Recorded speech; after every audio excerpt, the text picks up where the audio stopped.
Yeah, I'm interviewing the president. You got the back. I think the coverage you guys are doing is amazing. Like in Portland, without streamers and like, you know what I mean? Of course they let me hiding everything going on out there. Yeah, it definitely is like a dangerous spot to be in. Yeah, I've been shot in like direct stomach with flashbangs, like knocked the wind out of me, like maced, like I've been maced 3 times in the last like 3 weeks by the police. But I don't know, definitely like I feel like there's no place that's more important for me to be than out there documenting that. So. And I respect it all the same, whether a person in MSNBC or an independent person trying to do press, it's all the same because you have an audience of people that respect what people say. You know, some people aren't going to watch MSNBC, they're going to watch you. Yeah, exactly. They don't like mainstream media, they don't like mainstream press, they don't like the perception that it gives people. You know what I mean? So I respect and I appreciate every platform that has any kind of I also notice mainstream press isn't there when we have black speakers sending a message. They're there when people are like breaking stuff. So there's a lot that they don't get, and I don't understand why they pick and choose what they do just for like clickbait, but it's not good. Yeah, that's crazy. That's how you know you're Adam. I'm Adam. Somebody said, ask Adam about the gas over and over. Yeah, we've been gas. Yeah, it probably took me. It's just interesting. I think people don't, like some people don't have respect for it, you know what I mean? Because they're like, why are you calling them press? Because they are press. And, Yeah. The interesting thing is like, people on my live know who y'all are. You know, That's crazy to me, yeah. It's a whole world of people that only get their stuff from social media or only get their stuff from raw, like individual. I think it's honestly like the future of like news. Yeah, because it's a whole culture of people that only want, they're like, there's this guy that does this, there's the guy that does this. Or like the other guy that walked Terry. Yeah. Terry Willis, he walked to Minnesota. Yeah. Yeah, I just added him on Facebook. And yeah, you know what I mean? Probably some with me. You know what I mean? Mm-hmm. But his followers saw me with him. Yeah. The fact is, like, there's a lot of people that watches him, that are the 1K family. There's a lot of people that watch me, you know what I mean? And, I mean, I think, you know, not in the area, I think my stuff's a little bit different, because I'm real dialogue-y. Yeah, you speak a lot. I love when you I'm speak. really emotional, and I show, like, stuff that most people would hide. I feel like on social media, a lot of people put, like, their best pictures up of themselves. They might take 1,000 pictures in their camera and post 7. Mm-hmm. And some people are nowadays. They post their best comments or their best moments. I post raw moments where I make mistakes or where I'm emotional or where I show that I'm flawed. Mm-hmm. Because we are all human beings. We are regular people. Yeah, he is like. I cry too much on my live though. What? I cry too much on my live though. Yeah. I'm not sick no more. You look beautiful. You little tears coming down. You should get free Wi-Fi with this suite, man. You think? They tell you to pay $10 to connect still. Yeah. Crying is healing in my culture. Mm-hmm. That's the first thing that I was told when I got back to my culture was that crying was healing and do not ever be ashamed to cry. And just to always remember that every tear that you cry, God has wiped every them tears. Yeah. Okay. Okay, for sure. Somebody has to let them up. Yeah, the guy actually has to swipe the key on the elevator.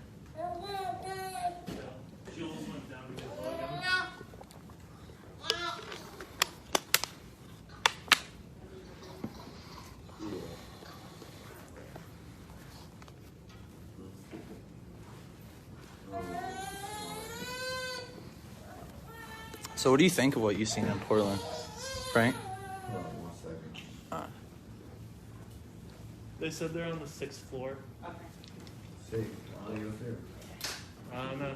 They said that they needed a key to get further in that. Yeah, it won't let you take it to 9 unless you have a key.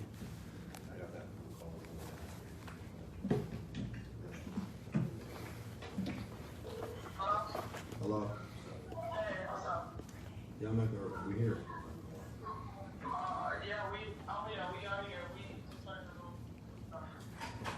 Somebody's coming down, they're gonna drag you off. Oh, somebody gonna come down? Yeah. Okay. Okay. So what do you think of the Portland protest from what you've seen so far? Like I said, I think the fact that they're still going is amazing. There's some stuff that I see that I'm a really honest person. I think that people that follow me, they like the honesty in me. If I hold on to continue to say this, like I told y'all, a lot of times I don't know what's going on. Like I'll tune in to like Portland streamers, and they'll be showing like what's going on, but I wouldn't know what individual that I can name that I follow this guy because he's like talking about all the stuff that's happening as it goes along. Or in the case of Milwaukee stuff, they always attacked me. It kind of made me listen to them because they were like attacking me. Or when the media put counter effects, I said something that was profound. But the fact that the police are targeting me and stuff like that made my life, I think, more. People just like watching my life. Well, the police are making mess with just one particular guy more than everything else.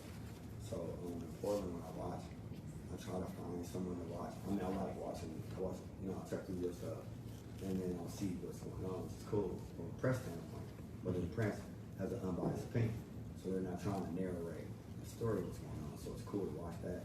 And then the equipment in the stable, like you guys show me how to use the what's the name for you? Yeah, we gotta get you one of these. I got a gimbal. Oh, you do? Someone sent for a gimbal. I bought it. And I put my phone in it, it just turned it upside down. Yeah, I'll help you out with that. I don't know what I'm doing. We'll get you And I set gotta up. walk too, so I said, I'm sorry, I gotta walk, man. I got time to figure it out. So you carried your phone like this? The whole time. The whole yeah. wow. Yeah. Wow. Yeah, I carried the phone the whole time. Some of the people carry their phone for a little bit, and they say, "I'm not Frank. I gotta put my arm down." I got So I was like, I would carry my phone like this for like 8 hours straight. Just carrying my phone. You ever get any arm cramps from that? No, actually, I never even noticed like it was a stressful thing until I gave somebody my phone one day. I said, "Oh man, I can walk so much faster."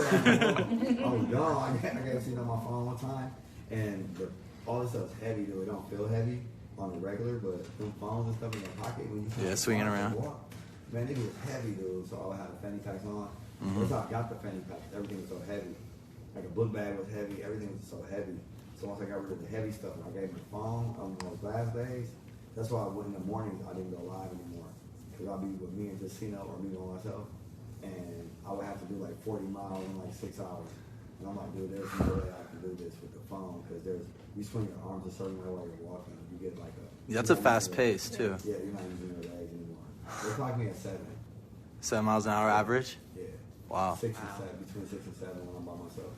Like when I'm walking with them and I'm at full speed, they jog. She'll tell you, like, she's been following me the whole time. They jog. They just jog, catch up, jog, catch up, jog, catch up.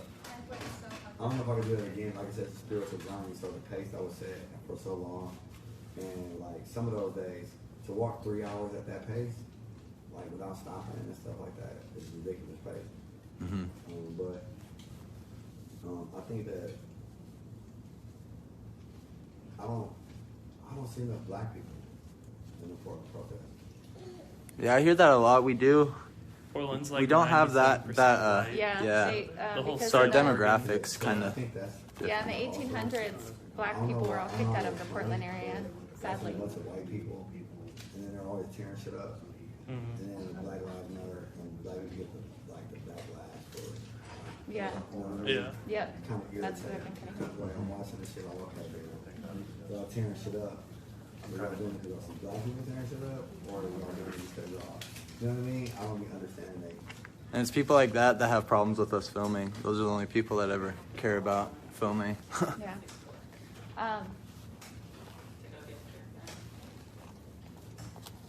What happened? Oh, your friend's downstairs.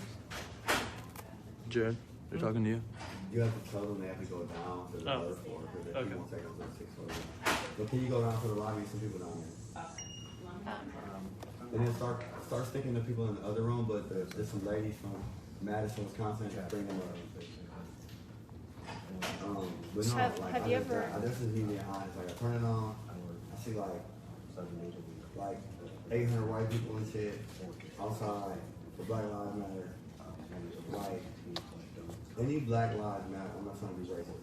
Any Black Lives Matter protest, even if you have 900 white people, there should be one black person. You know what I mean? And I think that's probably what I was looking for when I started Portland protest. Like, where's the black people that are going to say, don't burn this shit down, or this is what we do? or this is what we're trying to do, or this is what we want to accomplish. And I think that the white people there, with all due respect, it makes more sense now. I think that they're like showing their support. That's probably why you don't see a local leader to the white. I think they don't want, because most of the white people that I know that support Black Lives Matter stuff, they don't want to be the lead of it. They don't want to be like, I'm a white person trying to take over Black Lives. Yeah, exactly.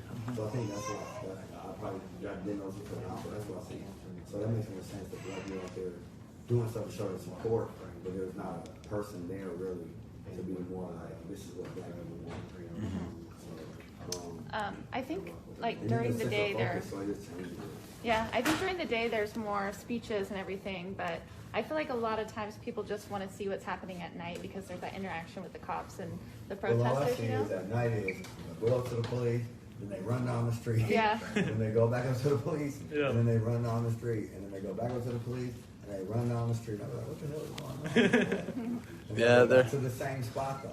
A lot of it is like people just set on like clashing with the cops. So Yeah, and I that's what I think, mean. and I I said think the there were a night, lot more That's leaders what I at the thought. beginning. when yeah, they and were- at night it's like a lot, you know, of direct action against police brutality. And it, you know, they do say Black Lives Matter, but I feel like the speeches during the day are more like for Black Lives Matter, for the Black Lives Matter You know, I movement. also think that maybe at night when they're doing all of that, a lot of people are doing it for the views. You get a lot of views like arguing with the police. You know how many views I get when they think the police about to fight us and stuff? that's what I was saying earlier. I was at the HBCU thing and there's like barely anyone in there. I was like, how come all you are always in here when people are burning shit or breaking shit, but I have black speakers right here like conveying a message on how to make effective change and people don't want to see this. Well, honestly, this whole trip, I'm pretty sure everybody's viewers have gone down for most of the trip. Yep. And I think also the time difference too. Yeah. I think people are used to watching later on at night. One downstairs come up here. The other one? The one down the hall? Yeah. Pull up a chair. Oh, I'm interviewing with Portland. Yeah, a lot of people on here in Portland are saying come to Portland and meet us.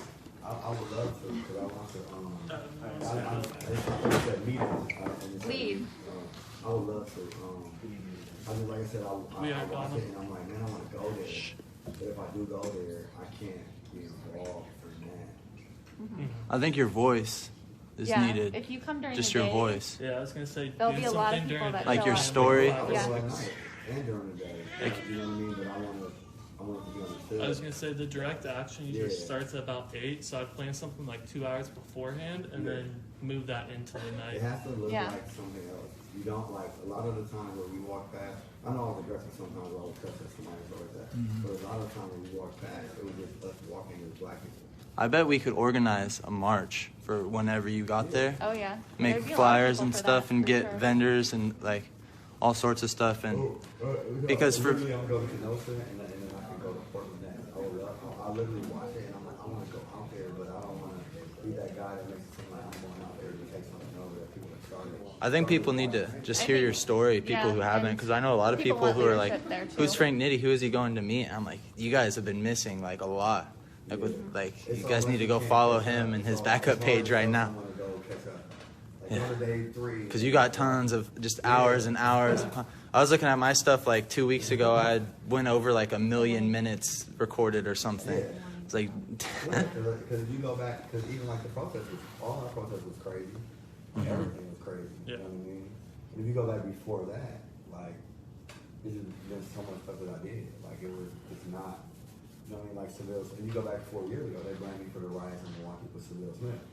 Because I had everyone come out then, you know what I'm saying? And then the city got burned down. And then they blamed me. I was there on for it, you know what I mean? So I've already had, like, you know, my first boycott that I seriously boycotted was the Sherman Park gas station. I was shooting at some black kids. And nobody shot there while I was out there. Until like they lowered the gas like $1. And then they literally lowered the gas like $4. It was like gas was like $2.79 or something. They lowered it to like $1.89. He was like, man, gas is $1.89. Frank Nitty made gas $1.89. You know, there and buy. I'm like, no, you don't run and buy it. It was steady dropping it, but the good thing about it was the whole city had to lower the gas. Like black people not spend money on one gas station, but the whole city had to lower the price of gas. because they had to stay in competitive nature. The gas station got packed after that road, guys. I was disappointed. But at the same time, I saw people with missing doors and stuff. I saw people with like, it wasn't like Maseratis just pulling up there to get gas. So it was like people that actually needed the opportunity to get a cheap full tank. So it was cool that that happened. But we boycotted that gas station, and I saw like black people could like come together still. You know what I mean? Like still in today's time, black people could be so fed up with something that we actually stuck together and decided that we're not going to support something, and it worked. You know what I mean? And, that display for me, I think that was like a sparking point right before the real estate incident. Where for me, once that happened, as a leader, I never wanted to be a leader. But a leader is a servant, so I love being a leader because I love to serve people. You know what I mean? That's just the truth. But I think the best leaders aren't trying to be leaders. They just come into that. Yeah. I'm looking for ways to help everybody else. How do you feel? How do you feel? How do you feel? How do you feel? How do you feel? How do you feel? Well, I'm gonna express how all of y'all feel. I don't have an opinion anymore. I don't give my opinion of stuff. I don't go out and be like, this is what I think. This is what the people think. As a leader, I just only care about what the people think and how they feel and how things affect them and how I can change that. I'm a servant. As a leader, if you're a leader, you're a servant. And people should be making their decisions. You should just be taking all the hits for it, taking all the negative press, taking all the negativity for it, fighting their battles. But it should still be their voice. So for me, when I jumped out and wanted to do activism work and do community work, I didn't want to be a part of it. I didn't want to be a part of the process. I didn't want to be involved in things. And then stuff happened in my life that pushed me to the front, where people said, man, I want to follow you, I want to rock with you, I want to see what's going on with you. And now, like I always tell people, and I use similar analogies, because you never know who's listening. But not that I should think of it like this, but as an activist, it's like the NBA or anything else. Like, I always used to make a joke. No disrespect to Jesse Jackson, because he might hear this one day now. But I used to say, I didn't get in this to be Jesse Jackson. I want to be the next Martin Luther King. I mean, no one wants to go to the NBA and ride on the bench. No one wants to go to the NBA and just, hey, no one wants to, have a seat, y'all. No one wants to go to the NBA and just ride on the bench. Y'all have a seat. No one, you know what I mean? People want to be the next LeBron James. You know what I mean? When I say I want to be the next Martin Luther King, it means more that I want to be the next person that would dedicate everything I have to the movement. I want to be the next person people look at it like, man, you gave everything you got to the movement. I can never be Martin Luther King, but all Martin Luther King did was do everything he had to the movement. And that's what I want to do. I actually saw or heard a speaker the other day talking about, they're standing in front of the college. They're talking about how they don't want the next LeBron James to come out of there or anything like that. They want the next Nelson Mandela, next Martin Luther King, next Malcolm X. And that stuck with me to think like people are tired of like the entertainment. They want someone who's going to make change and bring change about. So that was like really powerful to hear and like see a whole school out there spreading that information. So yeah, and that's how it is. You go to high school and you play in high school and you're the best at high school, but you know college is on the shit. But then there's like there's a thin line between like being confident and being cocky and everything else. And for me, Milwaukee. I'm from Milwaukee, Wisconsin, so when I first, they're from Madison, they're Madison activists. So when you take a city like Milwaukee, that would be like high school. You can be the best in high school, but if you go to college and you can ride the bench, you can be the best in college, you go to the NBA and ride the bench. Because everybody goes to college with the best in high school. Everybody goes to the NBA with the best in college. But you never know where you truly stand. I think that's what people don't talk about. Like Michael Jordan probably didn't know he was Michael Jordan until like he played for the Bulls and scored on everybody.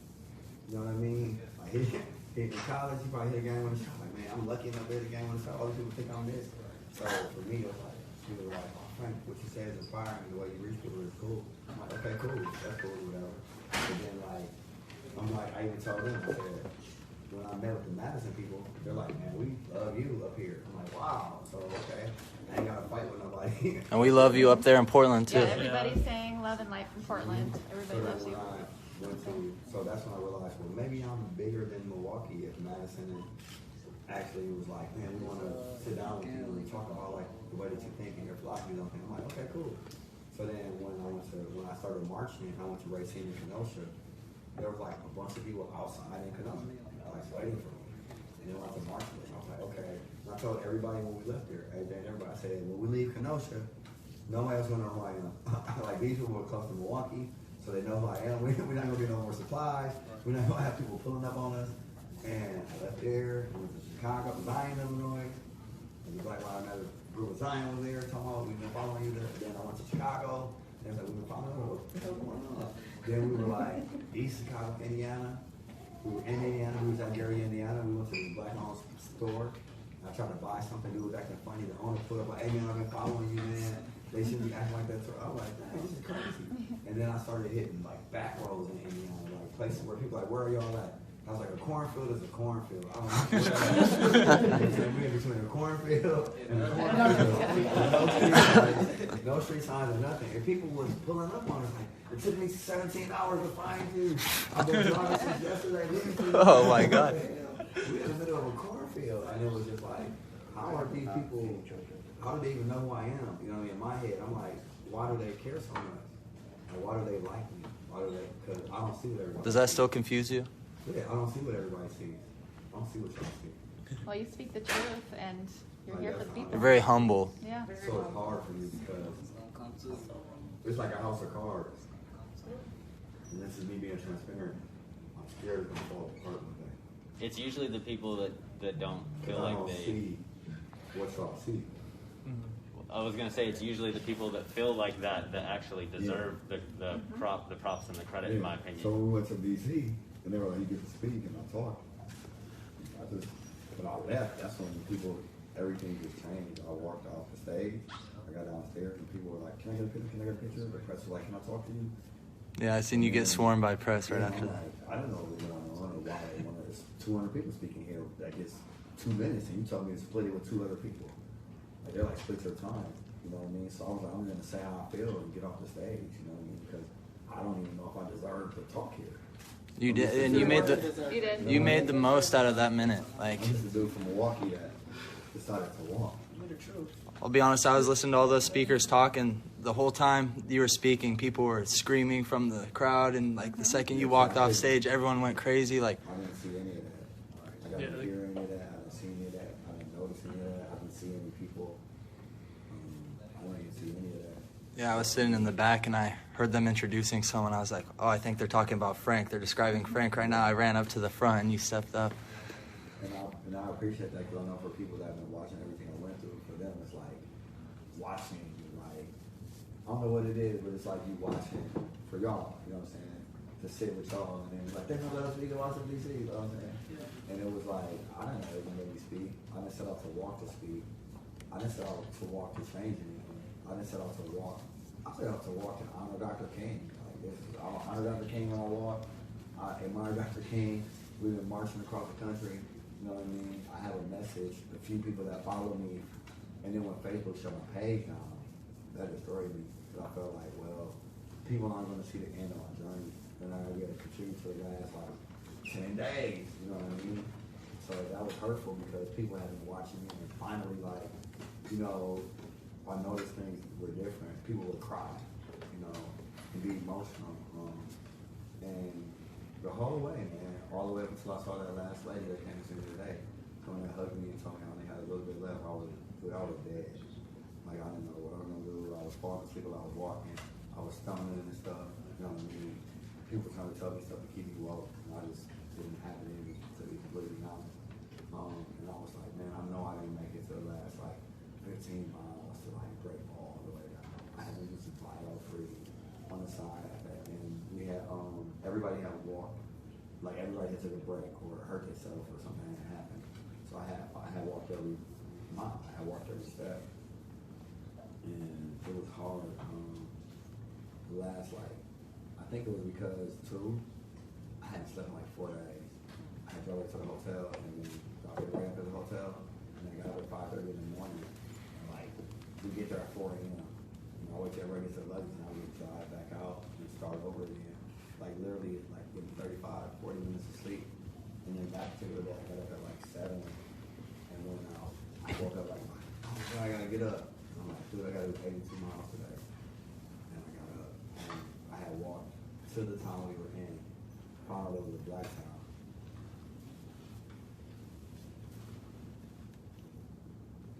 I went to the town we were in, I found out it was a black town. Said, we're gonna march this town together. I had jumped the town and left off of this one sign and then marched from that sign. And then when we got to the sign, we were gonna start where we left off at. But I felt like we needed that. With everything we had went through all those little towns, I felt like we needed that black town. And I felt like the journey exposed a lot of racism. And it showed you really that Trump 2020 is some racist shit. You know what I mean? Like, it showed that, dude, right before elections. Like, everybody in the world knows that now. That if you ever said it wasn't racist before, it gotta be some white people that feel like, this is racist shit. Like, I can't believe I'm embarrassed to be a Trump 2020 supporter. And the fact that they was using that, it was like the KKK starter kit or something. Like, No, that blue. I was saying that the other day. That Blue Lives Matter flag's like America's Nazi flag. Blue Lives Matter wasn't even. We didn't even see those. It was literally pickup trucks, diesel trucks, usually, so they can blow that black smoke. Yeah. It was pickup trucks, Confederate flag, and Trump flag. That was it. Pickup trucks, and it was never the Confederate flag without Trump stuff. Never. They never have anything substantial to say, or like just say, "Oh, you're with them. Get away from me," or spray me with mace when I. So Yeah, like, they just say that they're here to protect our country from rioters or something. It's crazy because like I always dialogue with like white supremacists. I dialogue with like, it's some of my. So you seen Port Washington, and then I was out there, and I dialogue with them and try to engage in conversation because a lot of them are anti-government. This makes no sense because when you really think about it, this isn't Black Lives Matter will start the revolution, but this is really a rich and poor war. I think both sides are too immature to come together on that. Yeah, a lot of the people are on the same page, wanting the same thing. This is all like black people were not mature enough to like look past our issue to be a rich and poor war right now. We have to focus on our issue because we never got it. Yeah. You know what I mean? we never won. Ever. We're still fighting for the same shit Dr. King fought for. We never won. We gotta get our victory first.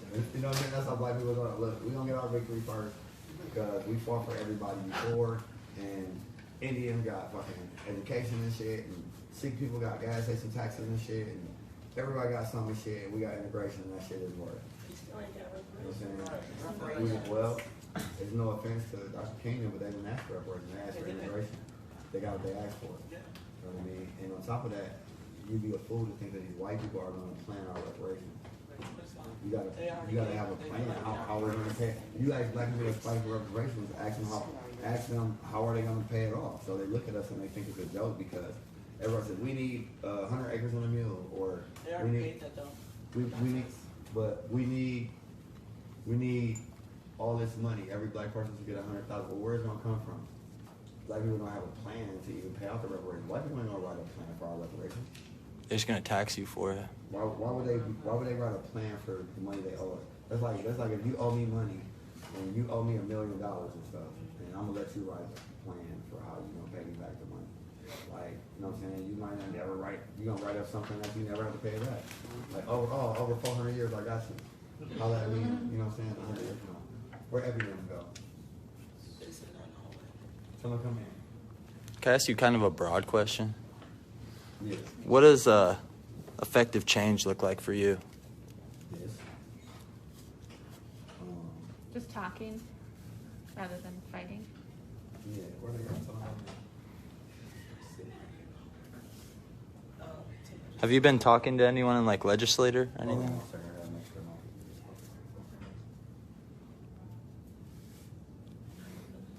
I'm feeling good.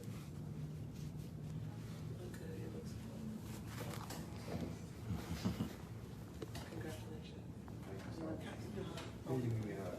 That's all I've been waiting for. I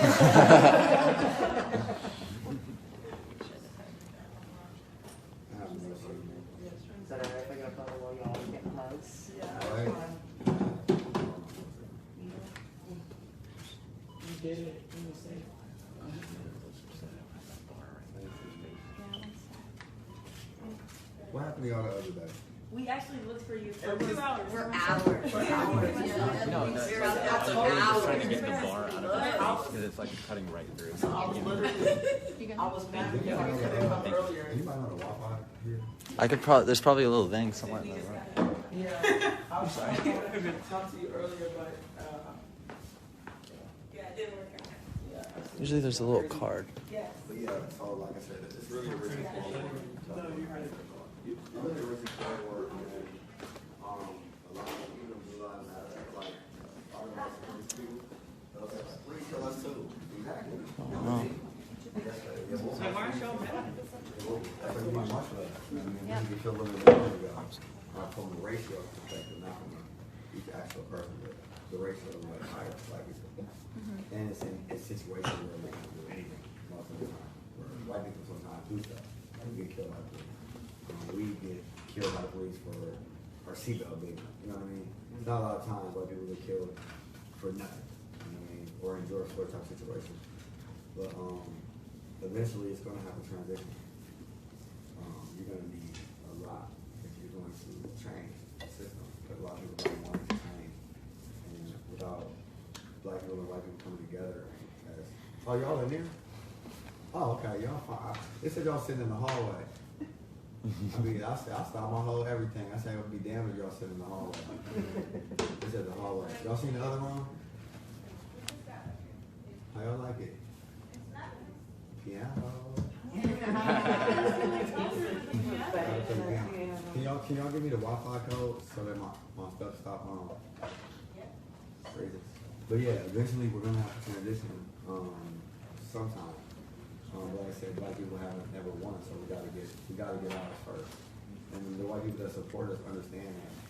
I think once you realize that they're more successful making us fight each other. Like if you're fighting, like if you go to every okay. Yeah, I'll do yeah, some catfish or some shrimp. Macaroni and cheese, rice or fries. No, that's how it's done.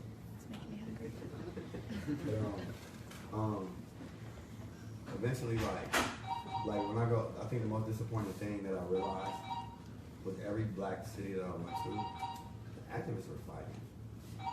The folks over there out there. Yeah, I definitely noticed a lot of infighting in Portland groups also. Yeah, all of, like in every city, even Milwaukee, you had everybody started with people just marching. Everybody was taken to the streets and marching. Every city. Who you on the streets and march? Had 1,000 people out there marching. Then people start trying to own the marches in every city.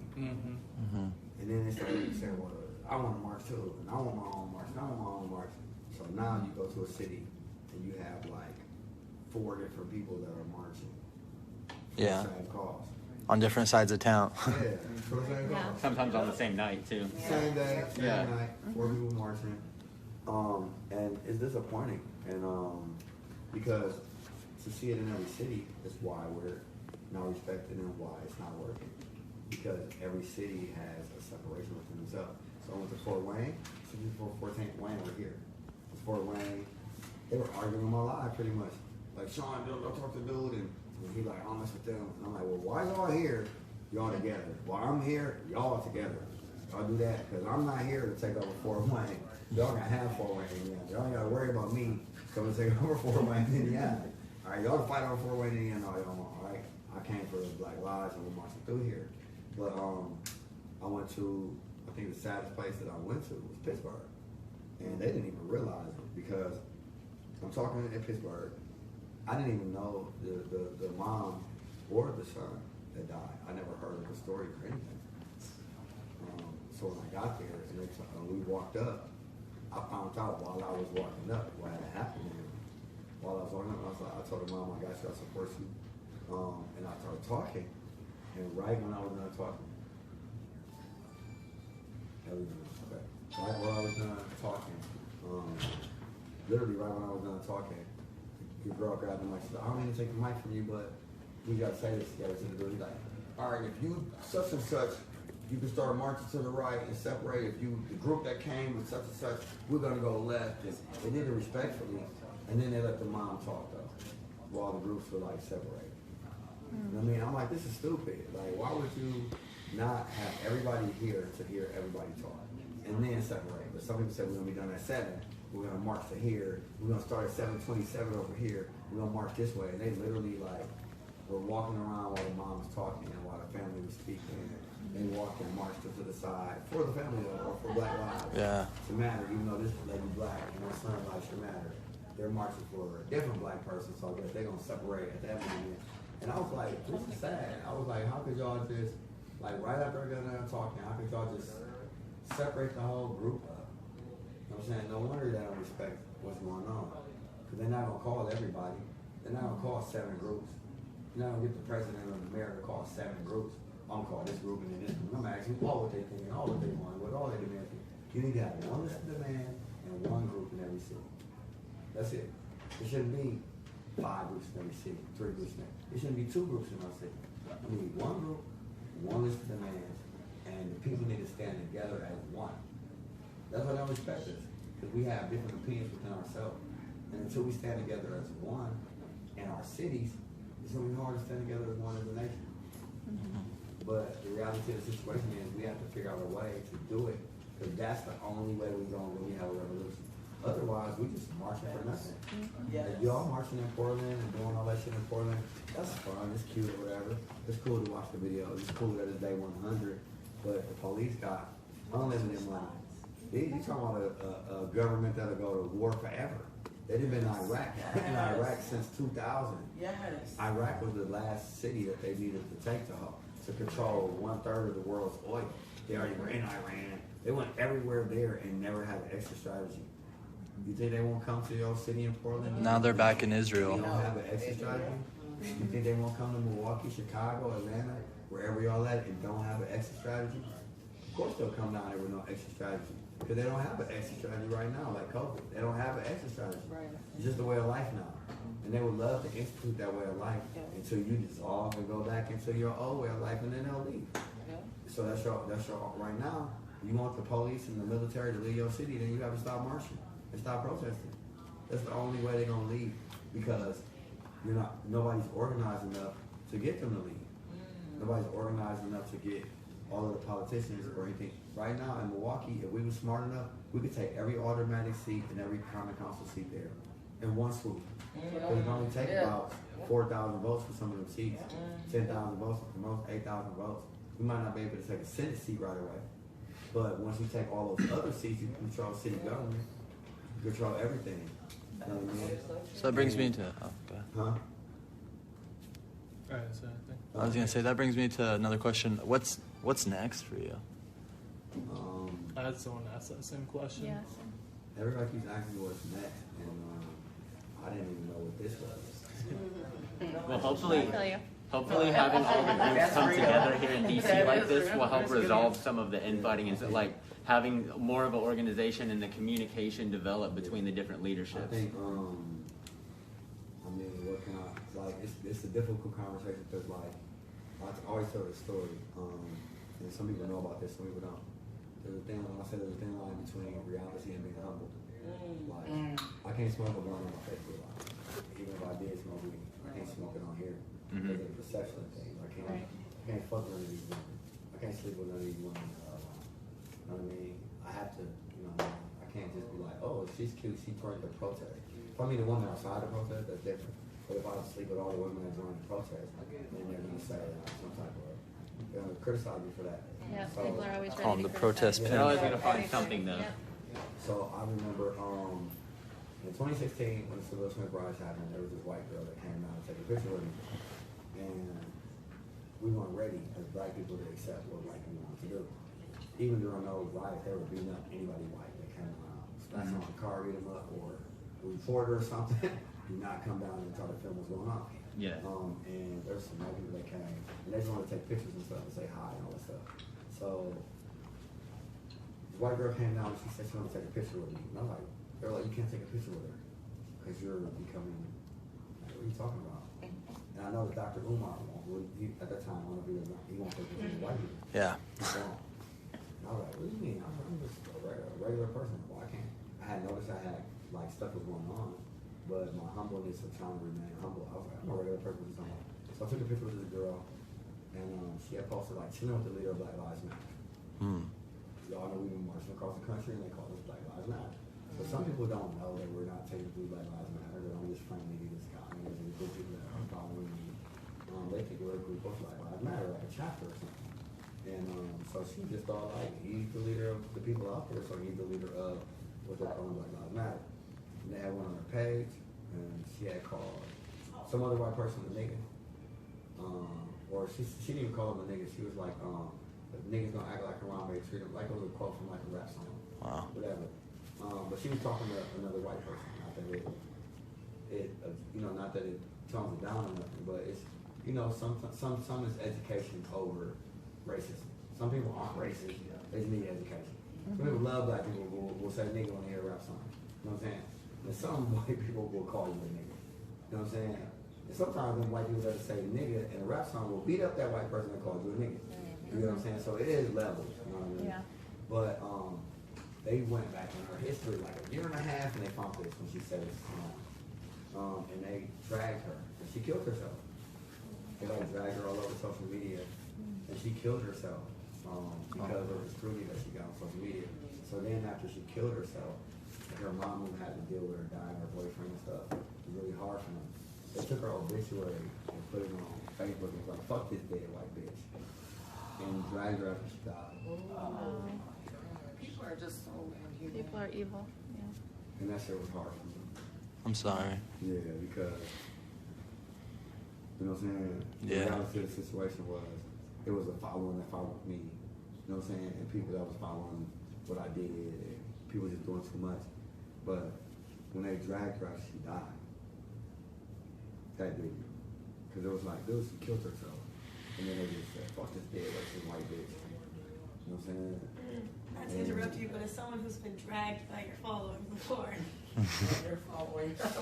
Who's been dragged personally by your following, I think that sometimes you have people who aren't hearing the whole story, aren't seeing the whole story, because for them it's like you keep telling me to speak to the people, and they're like, who is she? Like, who is this girl? Like, why does she matter? Why is she important? Get her off the stage. And it's like, but people are missing the whole story sometimes, just like what you're talking about. Like, she didn't hate black people just because she had said the N-word. But black people are so angry, and we go through so much that sometimes it's like, it's hard to care for other people's struggle. Right. It's so, like, so, I'm doing so much, and so I don't care. Yeah, because they ended up dragging me before that, because I went with these white, like you said, they don't care about the people. I went with these white people, and they had just asked me to come to breakfast, and they're like, you can't go to white people breakfast. So this was around the same time, but this was before she killed herself. They're like, you can't go eat breakfast with the white people, Frank. And they lived in the black community. They lived on like 44th and North or something, 45th and North Avenue. So they were like, and it was like, so I went to have breakfast with them, and I turned my phone on, and we had an interesting conversation. It was just about, they were just telling me the shit they went through as white people in the black neighborhood. I never thought about, like, what the fuck do I care about what white people go through in the black neighborhood? You know what I'm saying? Same kind of shit. But I'm gonna go back really quick, but when that lady had, what up, Marmar? What's going on? Chilling. When that lady had, smiling like the room. Smiling like the room. Yeah. When that lady had, when she had killed herself, I realized that there's a thin line between being humble and reality. No matter how humble I think I am, the reality is I'm not a regular person anymore. Yeah. Back then, I was like, I'm not a regular person anymore. I can't just operate like I'm a regular person because people can fucking get hurt. People can get killed if I don't accept the fact that the reality of my situation. And if I accept the reality, doesn't mean that I'm not humble. It just means that I'm being safe. So when I went to eat with the white people, they were like, you can't go eat with them. They dragged me for it because I went and ate breakfast with them. And they were just telling me some stuff. I said, let's go live. And I went live. And I was like, what is like being white growing up in a black community? And they were talking about how everybody broke in their house and shit. Like they would get the fuck white boy, what you doing in my neighborhood and shit. And they said they knew who was breaking in their house. They never called the police on the bill. You know what I'm saying? They tried to help them give them money and shit. Like they found out who was breaking in their house. They kept breaking in their house. They kept telling them to get the fuck out of the neighborhood. And just harassed them the whole time they were there. You know what I mean? And I was like, damn, I never think of, because we do that shit. We do. And I was listening to him, I never think about that shit, but we do this shit to white people when they move in our neighborhood. We fuck with them. You know what I'm saying? Because we've seen what happens yeah, when we white will people break, start we will moving break in into the their house. neighborhood. We will break into their car. You know what I'm saying? We will steal their car and shit. We will break into their white people. Fuck them people. You know what I'm saying? They'll be the first person that's gonna get robbed in your neighborhood. You know what I'm saying? Being real. So you know what I'm saying? It was just the truth. And we were, it's all good. Wow, man. No, so I was talking about it, and on my live, there's like, man, fuck them white people problems. We got real problems with shit. But what was crazy was they was growing a garden in the neighborhood, and then they said once they had their daughter and shit, they said they think it was like a test. They was like, after the black people seen they went through plain shit, after like 2 years of them going through plain shit, they was still in the neighborhood. They're like, oh, these white people ain't gonna move out, fuck it, they cool now. You know what I'm saying? They said after they had their daughter, they said they would tell people like, dude, my daughter was born on this block. Like, you want me to move, but she was born here. Like, you know what I'm saying? She's like a year, 2 years old. And they said people stopped messing with them after they had the baby coming. And I went in their backyard. People were so mad about me being live and thinking shit. They were so mad. I still live, still on page. I went in their backyard, and they're growing a garden. They had toys in the backyard, and all the kids was in their backyard playing. Like black kids, white kids, all the kids, all the adults was doing that shit, but all the fucking kids was in the backyard playing with them. They didn't care if the lady was white. They didn't care if the kids was black, was orange, was yellow.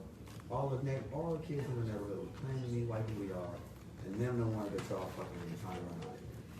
You know what I mean? And they love that all the kids play with me yard.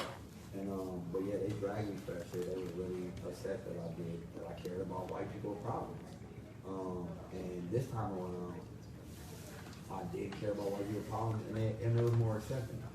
4 years later, when I would talk about how, you know, black people, we go march for Black Lives Matter, we supposed to. You know what I'm saying? It's our thing. White people go march for Black Lives Matter, their families cut them off. Their dads cut their trust from them. Their jobs fire them. And they not black. They ain't gotta lose all that shit. We black. You know what I'm saying? They lose. Dude, these white people that's been marching in Milwaukee with us have lost everything. Like husbands and wives. Like, to leave your wife over Black Lives Matter and you white, or to leave your husband over Black Lives Matter and you white, that's respect for me.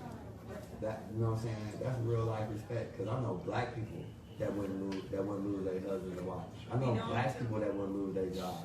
I know black people that wouldn't split up from their family for Black Lives Matter. You know what I'm saying? I'm being real. I know a lot of black people that wouldn't sort of see white people doing it, and it's not even their cause.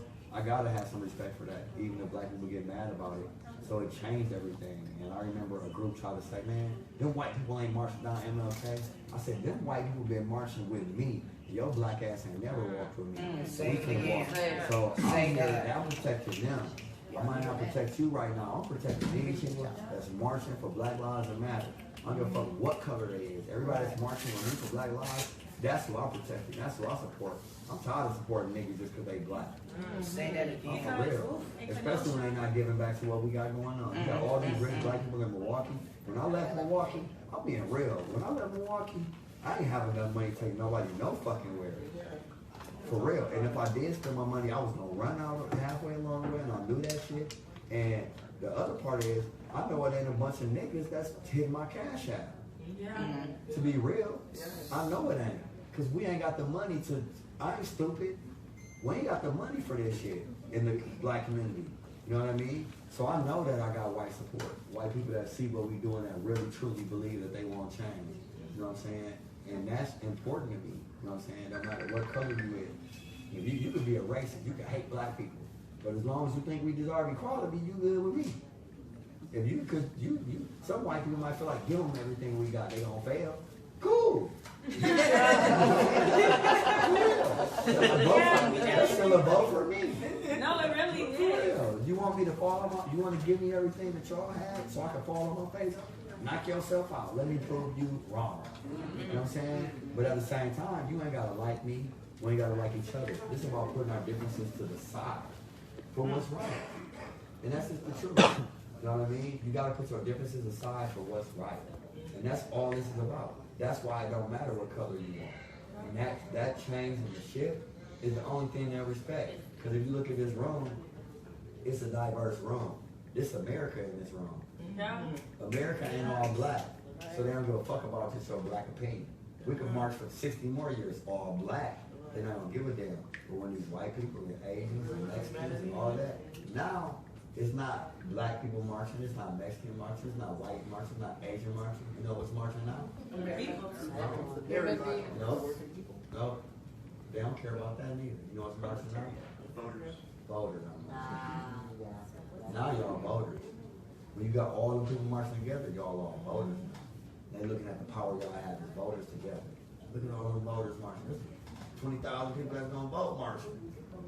When we went to Wauwatosa, and we was in a common council meeting, it's like 300 people packed up in there. We like, we want this, this, and that. It's like, all right, who all agree, say, yeah. How many politicians do you think was gonna not raise their hand? Be the one politician like, oh, you ain't gonna raise your hand? You know what I'm saying? You ain't gonna be the one to raise your hand? All these voters in here, y'all ain't gonna be voted out. The next election, if you got 8 common council members raising their hand, you're gonna be the one that don't. Like, I'm standing with racism. I'm standing with racism. You're gonna get voted out when you see a diverse group. But a group of black people come in there and stand by themselves, now you see Democrats. You know what I'm saying? You don't see, oh, I can still get the Republicans, or I can still get the white people, or I can tell these niggas no, the white people still don't vote for them. The white people vote anyway, the white people don't. That's what they think. Yeah. You know what I'm saying? And when we do vote, it's only for like Obama or somebody. They don't think we're gonna vote in this next election. Because nobody like Biden. You know what I'm saying? But with the Trump 2020 stuff, standing for racism, we can't have 4 more years of that. No matter who the fuck is going to be. And then we can hold Biden accountable for the thing we want him to do. Right. We gotta have somebody, but we also gotta be educated in the primary election. Everybody always knows when the real election is, but they don't never know when primary elections is. And a lot of people don't even understand why they do that. Part of the reason they do that mainly is because a lot of black people benefit. So let me log into this real quick. Yeah, that's what she's saying. A lot of shit. What's the last name on her? I mean, Leanne.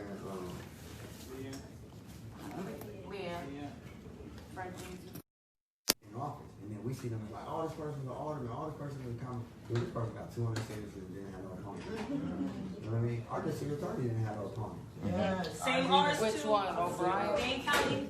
Terrible people, and they ain't got no opponent. Terrible. We protested this house every other week. And ain't got no opponent. A lot of our county supervisors, they don't have no opponent. And a lot of black people benefit from not having no opponent. That's how they keep their seats in office. But by us not knowing how to run against them, by us not knowing what, all it takes is literally $200-300 and I can be in office. I ain't got a campaign. I can get a small seat because nobody even knows how to even do this. You know what I mean? And that's the problem. Since the local level is such a benefit for black people on the local level to literally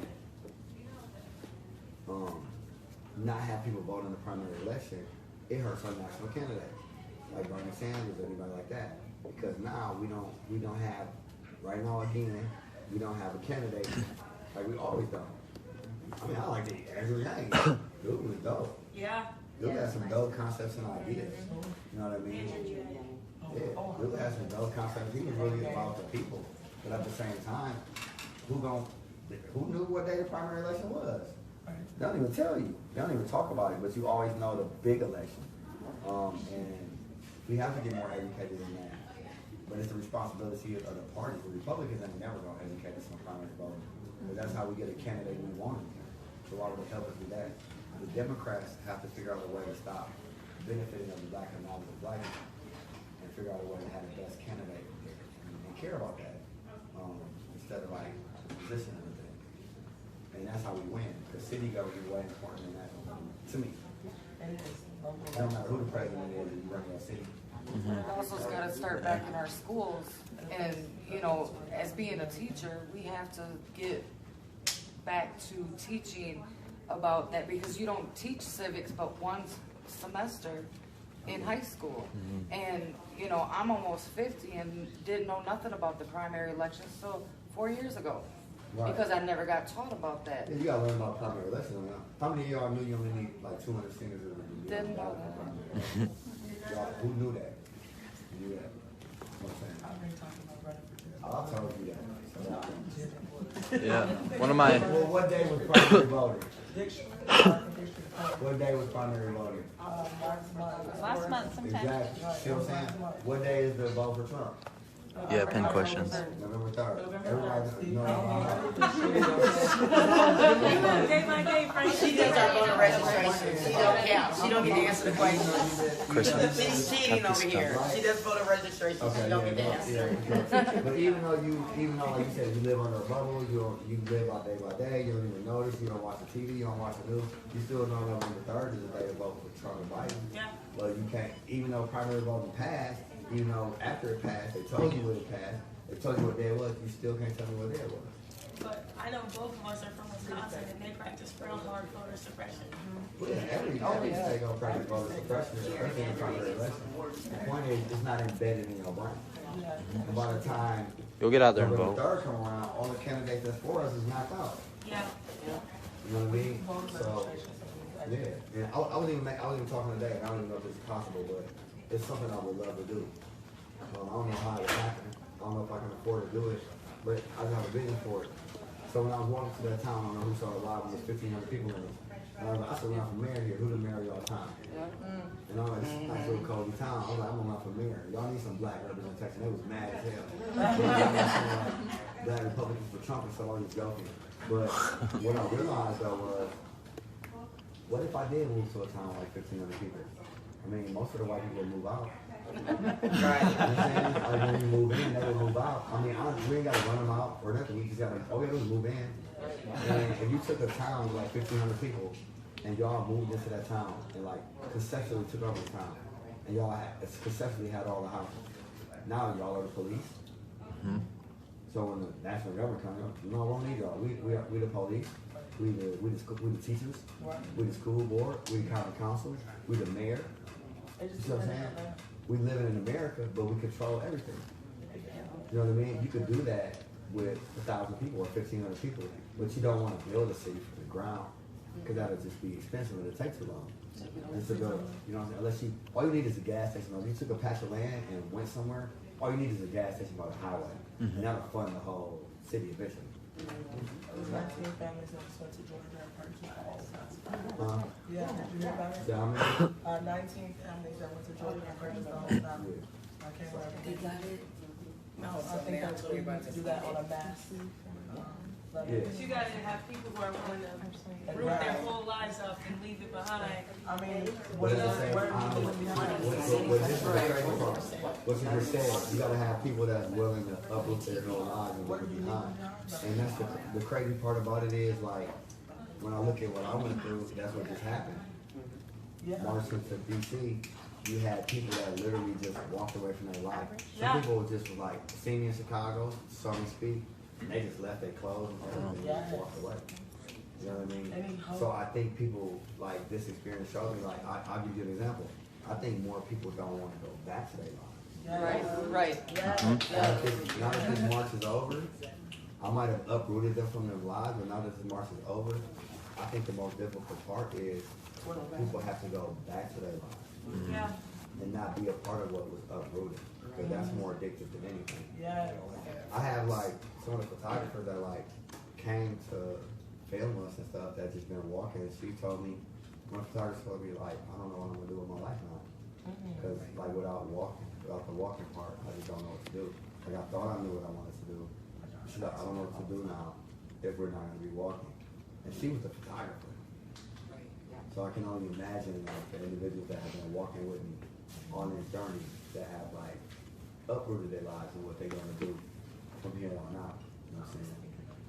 So I think that people would, I don't want to sound arrogant or anything, I think that if I did try to move to a town, I think there's a lot of people from around the city that would actually go. That would actually go. I'd go. Yeah, I think at this point, like you're saying, people are willing to uproot and leave just because of how bad rural communities are, especially right now. I just didn't get up there. Can I ask you a question? Embassy. How has I don't have the money to buy time, but how has the experience of walking like across the country, almost coming to DC and being an activist like in Milwaukee, how has that changed you personally? How do you feel like it's affected your life? How do you see yourself moving forward after this?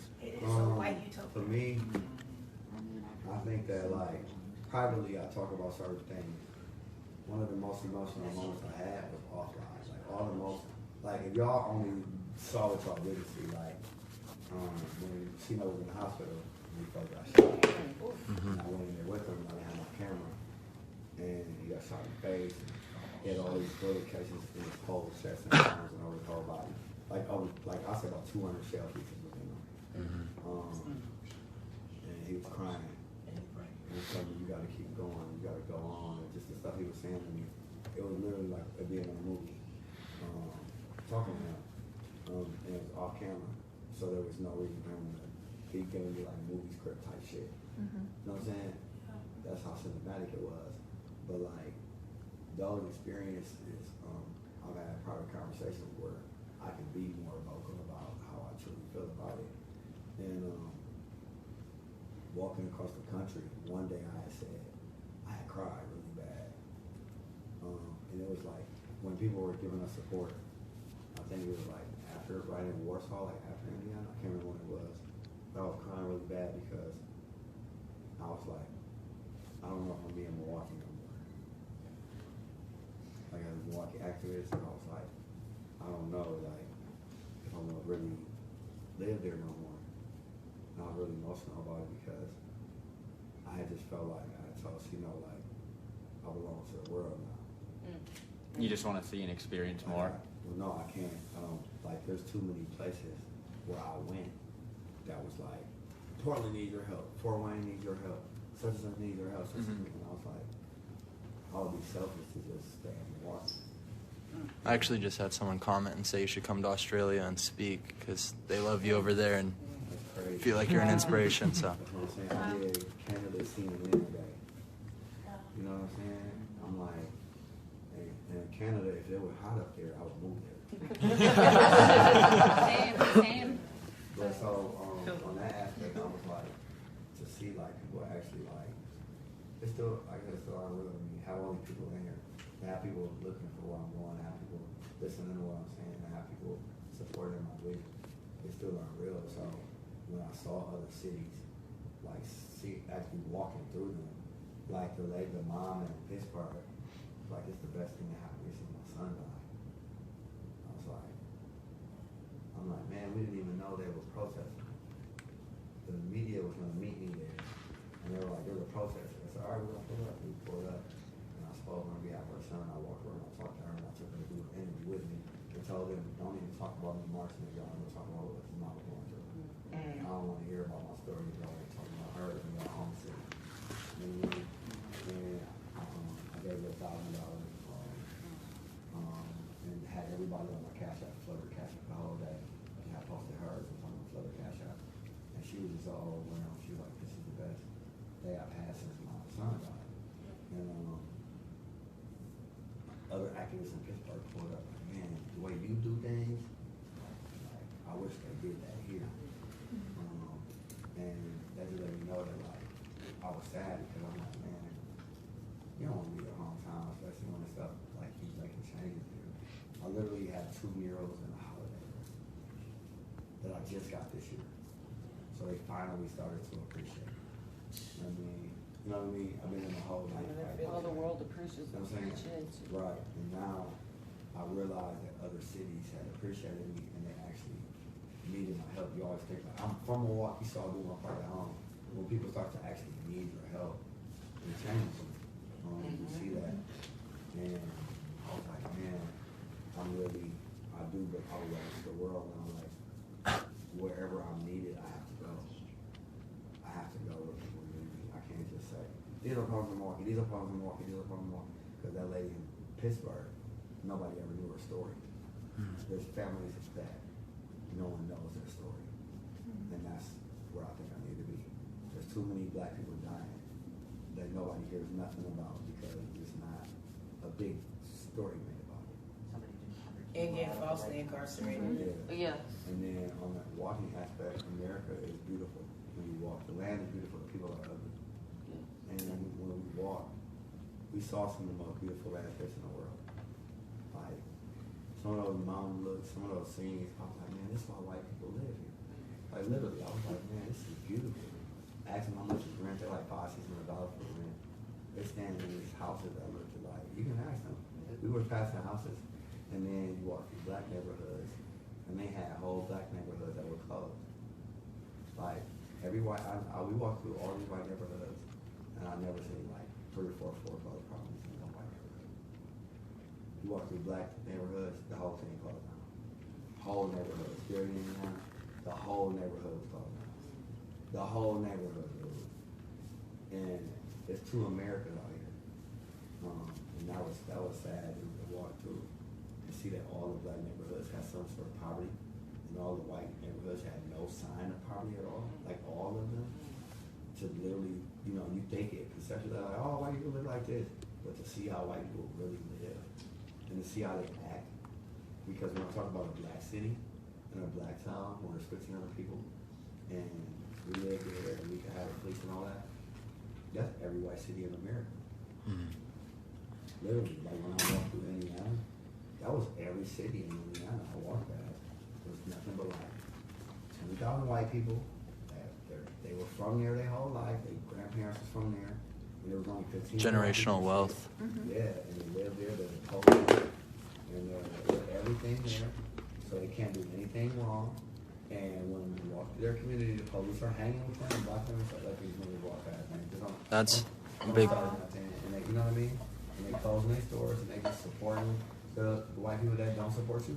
That's what I was saying the other day, that like these small rural communities, they have like these racist parents who raise a racist kid who becomes a racist cop, and then that rural community just stays a racist community. Like, Yeah. it's so hard to affect change. They grow up and they move out. Mm-hmm. They move to Milwaukee, they move to Chicago, and then they become judges and lawyers and They things spread there. that, yeah. And then that's how you get those breeding racist people, Mhm. because they never had experience with black people. But they're different between prejudice and racism.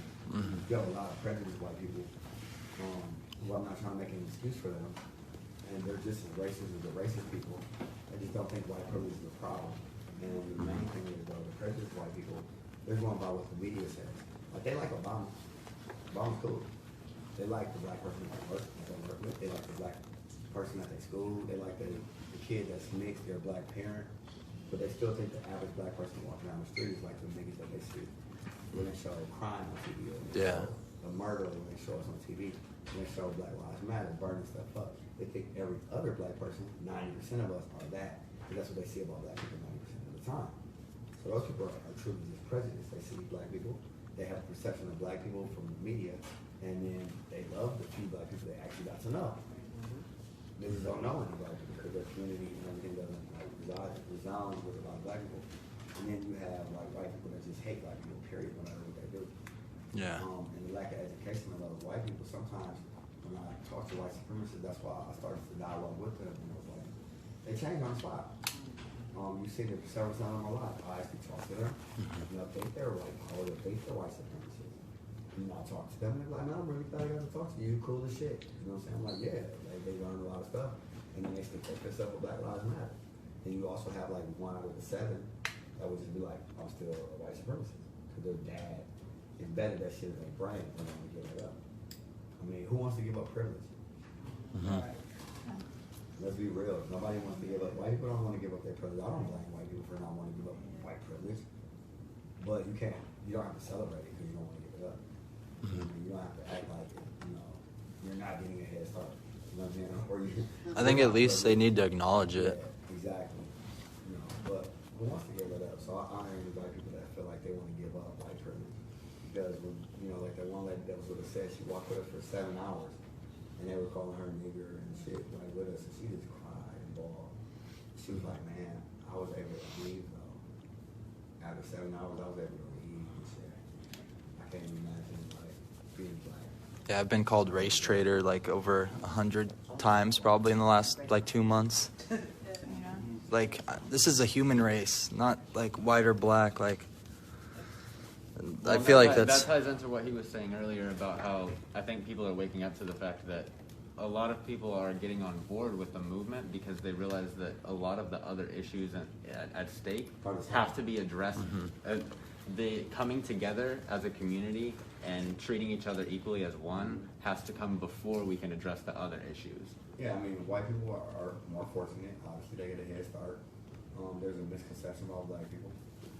When you talk about, it's like they're eating at this table, and white people got bigger crumbs than us underneath the table, and they're happy about it. You know what I'm saying? Like, they're really excited about those larger crumbs. Yeah. You know what I mean? Because none of us are the top 1%. Yeah, exactly. That's true. You're just really excited about those larger crumbs. And it's like, dude, like, you're eating the same crumb as me. You own your house. I went next door. You have a Lexus, I have a Camry. The engine made by the same people. You know what I mean? Like, you're not doing that much better than me. Okay, but you accept that. And it's not just white people, all the races. Yeah. You know, the Indians or Sikh community, they're fine with their tax credit. The Native Americans, they're fine with their college, school, and casino and shit. But even the Native Americans oppress each other. The smaller casinos are oppressed by the larger casinos. If you ever talk to the Native American, they have alcohol problems. They have abuse problems with like domestic violence issues, all because they're lost in their heritage. They have all these other problems, and they're like, man, that's the same problem black people got, because they're still oppressed, even though they're benefiting more than they're still oppressed.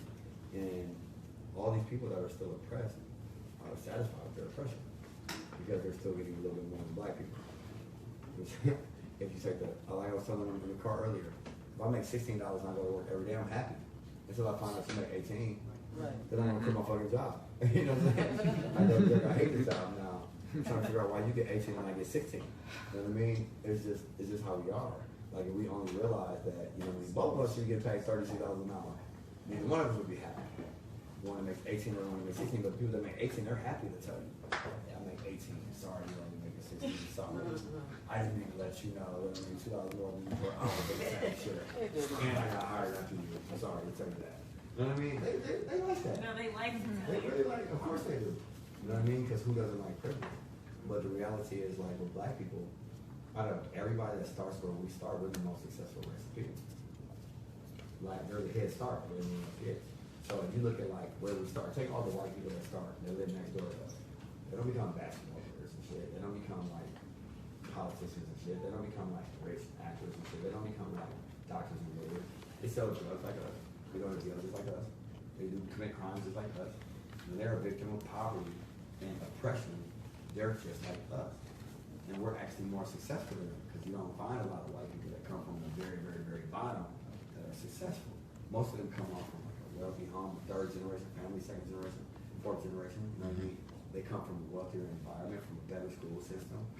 The white people that's got the same school system as us, same education level and stuff, they're not doing better than the average black person. They're doing worse. You know what I mean? When we look at where black people start at, we're the most creative. We make something out of nothing. We work, you know what I mean? The stuff that we do is like literally, we have a heart, you know, we make the things that we make while other people have a head start. A lot of times we pass to catch them up. Even when you take white people out of the equation, you look at Hispanics and Asians and everything like this, we're more successful than them altogether. Like when it comes to politics, you got white politicians, you got black politicians. How many Asian senators are there? How many Asian congressmen are there? How many Mexican senators and congressmen? You know what I mean? It's not a lot. You have mainly white, and then second in every category is black. In sports, in athletics, in the medical field, you'll have a lot of Sikh people in the medical field. But when it comes to most things in life, as far as success is rated in America, it's white first and then black second. You know what I mean? And then the other races, they get a head start, but they're not really doing better than us. So when you look at the system that oppresses us, there's nothing wrong with black people. It's a system that oppresses us. When everybody else falls into that system that black people live in, they go through the same shit we go through. So it's not a race thing, it's a system thing. It's a system thing. And the system is designed for black people to fail. Because Martin Luther King didn't free one race, he freed all the races. That shit didn't say no blacks when he went to the Bubba's and the restaurant. That shit said whites only. Okay? There was a lot of races that couldn't go to that shit. And when they write the laws, even right now, if they write the laws, if I were to get laws changed right now, that shit wouldn't say black people will be treated differently by the police. They'll write it for all people. That's why the Black Lives Matter movement doesn't even matter if you're standing up for black lives, because the legislation that will be wrote for white people too. It'll be wrote for Asian people too. It'll be wrote for everybody too. Doesn't matter if it's a Black Lives Matter movement. The legislation will be written for all people. We just have to show this to show compassion for the ones being punished the most. If we were we were all here, if somebody had a broken leg or her foot is hurt, then we should cater to her as a people. And if we cater to her because her foot hurts, it doesn't mean that she's more important than anyone else. It doesn't mean that anything you guys do doesn't matter. It just means that since her foot is hurt, she needs more care, more attention, she needs more love, and we need to support her more right now because everybody else is able to walk. So when we look at Black Lives Matter, that's why all lives matter can't matter. So Black Lives Matter because we're the lady right there that's hurt right now. We're the one that needs the most attention. Doesn't mean that the other people don't matter. It just means right now, while we're wounded, while we're hurt, while we're the ones that are struggling the most in the community, from the pressure of society, what they're doing to us, while we're those people, we need the people that are down here with us going through this shit to be like, I'm going through this shit too, but not as bad as you. So I'm gonna uplift you so then we can eventually be on an even plane and then uplift each other to get out of this hole. Because everybody's in the same hole. Everybody. It doesn't matter who you are. But until you grab the people at the bottom, you gotta lift them up on top of you. Even if you were to do some type of train or whatever, you have to pick the person under you up. They would have to climb up on top of you where you're already higher than them at in order for all of us to get out. That's the only way. Because if you just climb yourself, you'll never get out that hole. And that's what we need to do. If people are mature enough, if people learn how to organize enough, if people can look past some of the issues we have, because the white people that's poor with us ain't the white people that wrote the laws. And they're not the white people in Congress neither. And they're not the white people that's making it hard for us. They white, but the white person that next door can't make it that hard for me. You know what I mean? They can't impress me as much as the white politicians can. They can support me though more than the white politicians can. And their support can get you change. And that's what we need. Can I just touch on what you just said about when I fell? First thing I did was look to make sure nobody was watching because I didn't want anybody to address it. And everybody came to me and I got to say, I've never in my life had that. And I'm white. I've never had anybody say, we got your back. You know, and I was so embarrassed, and I'm like, just leave. Do you want an ambulance? No, I don't want an ambulance because it can't do nothing. You know, but my anxiety went through the roof because of that. You know, but to turn around and everybody came to me and they said, "Your family, we got your back." I've never in my life ever, and I feel more comfortable here with everybody than I have ever felt with my white family. You know what I'm saying? So I want to thank everybody that came to me because that was hard for me. It was hard because just back in 2012, I did the exact, it was like all over again. I did it outside of a company and I fell and broke my left leg and they didn't think I was going to walk again. And the first thing people did is laughed at me because I'm fat. You know, they said, look at that fat girl. She hit it. She just caused an earthquake. You know what I'm saying? And that's what I seen and felt in my head, and I didn't want nobody to see me because I was embarrassed. Yeah, and I think that along the journey, a lot of people have found themselves. Like as we march, a lot of people have found themselves and stuff like that. And like, we've had people march with like, with a shield and a sword. Where normally walking down the street, they would be criticized having a shield and a sword. But marching with us, they're not criticized for having a shield and a sword. They're accepted. You can be gay, you can be straight, you can be tall, you can be short, you can be big, you can be little. You can be 99 or 9 years old, it don't matter. When you with us, you're treated the same. Everybody eats, everybody gets rooms. Women are treated a little bit better than men. That's all it is. You know what I mean? Being honest. Women get bed, sometimes women have to sit on the floor. There's a man that's sitting on the floor. Is it? Yeah, really. Is that what happened? It's going down in Portland right now. There's like a van full or a caravan There were- of Trumpers There's 100. Oh yeah, the coming Trump to rallies. fight yeah. with Antifas, quote unquote Antifas. Down. Is there any Antifa? I never seen that. It's Antifa. It's an ideology. It's Exactly. Yeah, I think people it's are more like, of- this is this terrorist group, but really it's people from coming from all walks of life that are labeled as Antifa because somebody thinks that there's somebody paying these people to come out and fight. It's like you were talking about how BLM, like some people will like go out and just burn shit and break shit and not be like marching or spreading a message. But like Antifa is just an idea of opposing fascism. But there would be people who will take action like burning buildings down or stuff like that and claim to do it for like Antifa purposes or try to like push their agenda forward. So it's kind of just like individuals with an idea. Everyone's trying to find their place, and you gotta have both. I'm not saying My people. I'm not saying we should burn shit down, but you gotta have both. If you only have peace, they'll never give you shit.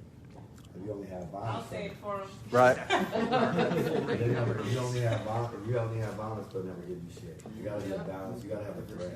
Riots are the language of the unheard. America will talk to somebody, and then they'll also blow their shit up. Mm-hmm. They'll talk to, hey man, we'll talk to you, otherwise the truth's coming. Because it's both, it's the press, and then if the truth don't come, man, who gonna ever take a threat of yours serious? Mm-hmm. I mean, so you gotta have both, because you gotta be able to have something to back up what you're saying. Like going down, talk to people, and like say, you go and you get arrested or something. Like, man, all these people gonna be at the courthouse, and they look outside, ain't nobody there. You know what I mean? They're like, oh, whatever. You know what I'm saying? You're supposed to be this big dude.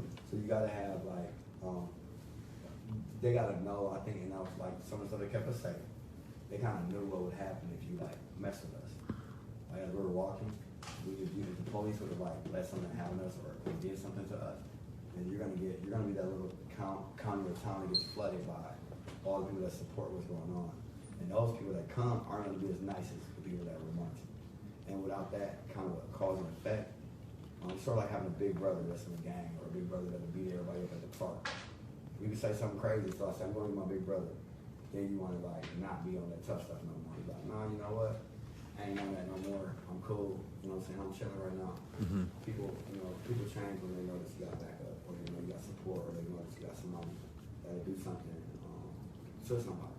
Yeah. So, same thing with women. If you got a dude that'll beat up a dude, some dudes will watch their mouth. They might not call her a bitch.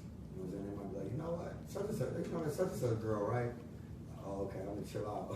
You know what I'm saying? Excuse me, like, I'm sorry, like, you know, but you have to have the threat of being able to actually hold people accountable.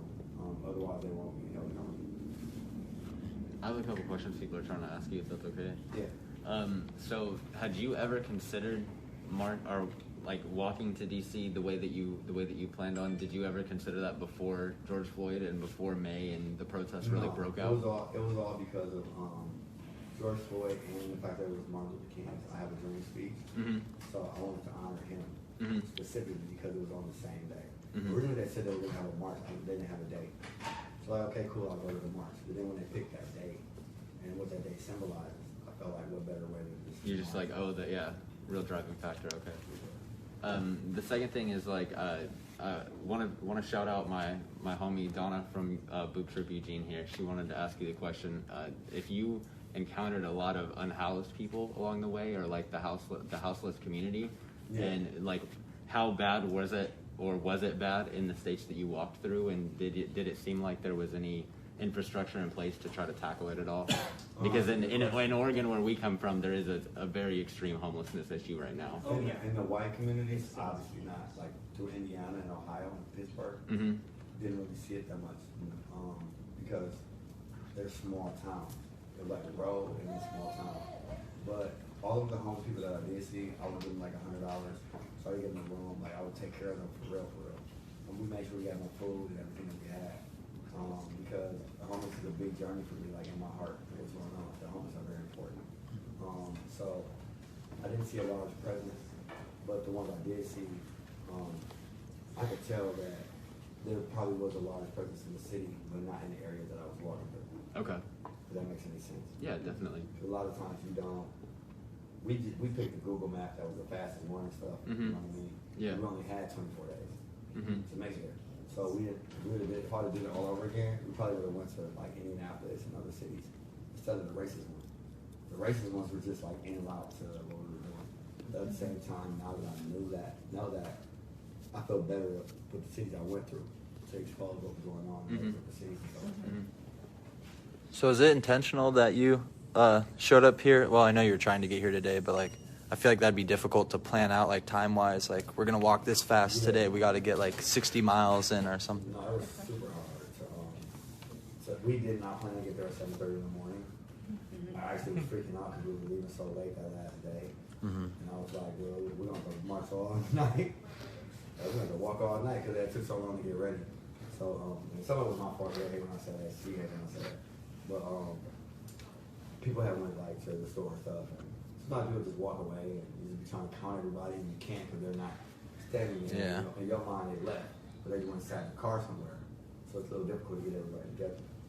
But no, I mean, I think that the last day, I didn't know if we were going to make it on time per se. I just know that we had to walk fast as hell. And the Google map said we were not going to make it on time. Oh, really? Like, yeah, I was like 2 days and 18 hours out on the last like day and a half. Damn. Yeah. So Picked up the pace. Yeah, I had to. We definitely picked up the pace. I seen you this morning. That walked with us, definitely. Everybody that visited to walk with us, definitely was like, all the police and everybody was like, you guys are moving. You were watching that last Fast. ride, it was like, Well, yeah, I turned it on at like 3 a.m. and you were just sweating, like dripping sweat walking. Like you were pretty close. I think you had just gotten to like outside of DC and were coming in. nothing pretty close when you were walking. Because there was a moment where we started at like 33 miles left. We had to walk 10 miles through the city and we had like 33 miles left. There was a moment where we had like 33 miles left. And then we got to 23 miles. We walked for like an hour. And I swear it was like 22 miles left. I was like, oh no. I'm like, dude, this last hour was just like crazy. We walked like 9 miles, like, you know what I'm saying?